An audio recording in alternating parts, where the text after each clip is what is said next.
আমাদেরকে বলা হয় ফাঁসি পর্যন্ত আমাদেরকে অপেক্ষা করা লাগবে না, তার আগেই আমাদেরকে শেষ করে দেওয়া হবে।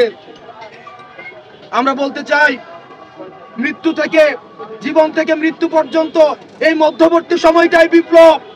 আমরা যেহেতু এই রাস্তায় নেমেছি, যতদিন না পর্যন্ত এই ফ্যাসিস্টের মূলোৎপাটন হচ্ছে, ততদিন পর্যন্ত শহীদি তামান্না নিয়ে আমরা এই রাজপথে থাকবো। আমার ভাই আব্দুল্লাহ আজকে জীবন দিয়েছে, এই যতদিন না পর্যন্ত এই ফ্যাসিস্টের উৎখাত হচ্ছে, ততদিন পর্যন্ত এই যে আব্দুল্লাহ আজকে গাজী হিসাবে রয়েছে, আমরা ততদিন পর্যন্ত আমাদের এই যুদ্ধ চালিয়ে যাব। আমরা এই সরকারকে বলতে চাই, জালিমের প্রতি উদারতা আমাদের মজলুমের প্রতি অত্যাচারের শামিল।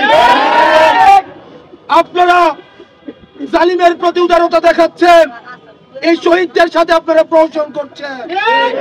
আবু সাইদ থেকে আব্দুল্লাহ পর্যন্ত যারা শহীদ হয়েছে, আমরা দেখেছি বিদেশে বসে তাদের বিরুদ্ধে ষড়যন্ত্র চলছে।